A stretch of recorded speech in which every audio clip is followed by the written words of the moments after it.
catalejo de latón. Al anochecer se sentaba en un rincón de la sala junto a la chimenea y bebía ponche muy cargado. La mayor parte de las veces no contestaba cuando se le dirigía la palabra, se limitaba a levantar la vista lanzando una mirada hostil y a resoplar por la nariz como una sirena de barco. Mi familia y la gente que frecuentaba la posada no tardamos en darnos cuenta de que era mejor no meterse con él. Todos los días, cuando regresaba de su paseo, preguntaba si había pasado por el camino algún marinero. Al principio pensamos que su interés se debía a que echaba de menos la compañía de gentes de su oficio, pero al cabo comprendimos que lo que quería era precisamente evitarla.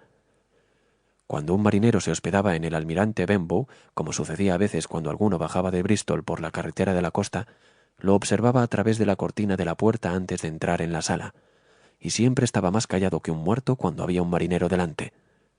Para mí, al menos, el asunto no encerraba ningún secreto, pues hasta cierto punto compartía su preocupación. En cierta ocasión me había llamado aparte prometiéndome una moneda de plata de 4 peniques el primer día de cada mes a cambio de estar ojo a visor por si divisaba a un marinero con una sola pierna, y de avisarle en el mismísimo momento en que apareciera. Bastante a menudo, cuando a primeros de mes iba a verle y a pedirle mi paga, se limitaba a resoplar por la nariz mirándome con desprecio, pero antes de que acabara la semana se ve que se lo pensaba mejor y me daba la moneda, repitiéndome las instrucciones de que estuviera atento al marinero con una sola pierna. Excuso deciros que este personaje me obsesionaba en sueños. En las noches de tormenta, cuando el viento sacudía las 4 esquinas de la casa y las olas azotaban la ensenada y el acantilado, lo veía bajo 1000 formas y con 1000 expresiones diabólicas. A veces tenía la pierna cortada a la altura de la rodilla, otras a la de la cadera. En ocasiones era un ser monstruoso con una pierna que le salía del centro del cuerpo. La peor de las pesadillas era verlo saltar y correr y perseguirme por montes y barrancos. Con tan abominables fantasías, bien cara me salía la paga del mes. Pero aunque la idea del marinero con una sola pierna me tenía aterrorizado, el capitán me daba mucho menos miedo a mí que a las demás personas que lo trataban. Había noches en las que bebía más ponche de la cuenta y se le subía a la cabeza.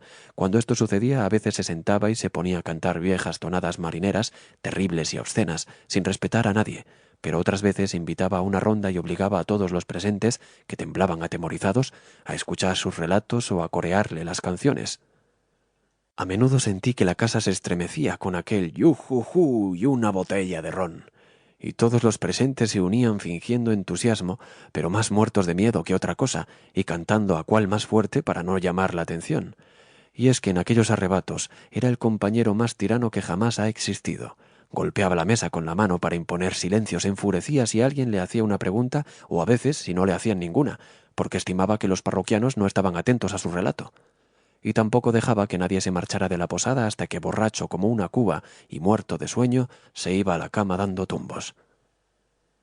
Pero lo que más miedo le daba a la gente eran las historias que contaba, horribles relatos de ahorcados y de condenados a la tabla, de tempestades en alta mar, de la isla de la Tortuga, de fieras hazañas y de salvajes lugares del Caribe.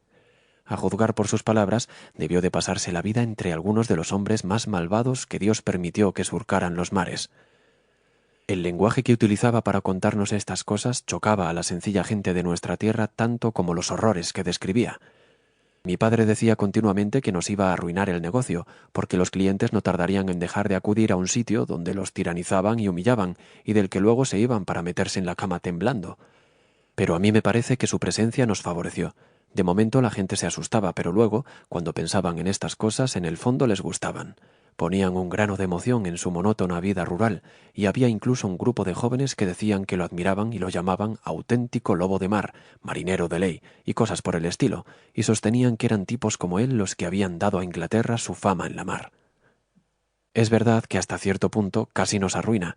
Permaneció en la posada semana tras semana y mes tras mes, y del dinero inicial ya no quedaba nada, pero mi padre nunca tuvo el coraje de reclamarle más. Si alguna vez se lo mencionaba, el capitán resoplaba con tantas fuerzas que parecía que rugía y clavaba la mirada en mi pobre padre con tal intensidad que éste se marchaba de la habitación. Lo he visto retorcerse las manos tras estos desaires y estoy seguro de que el disgusto y el terror en los que vivía aceleraron en gran medida su prematura y desgraciada muerte. Durante todo el tiempo que vivió en casa el capitán no se mudó de ropa, solo le compró unas medias al buhonero, se le soltó una gran parte del ala del sombrero y a partir de ese día la dejó colgando a pesar de lo incómodo que era cuando soplaba el viento.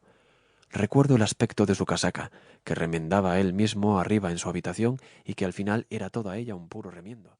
Para seguir escuchando este audiolibro gratuitamente, haz clic en el enlace de la descripción y podrás escucharlo completo sin coste gracias a la prueba de 30 días de Audible.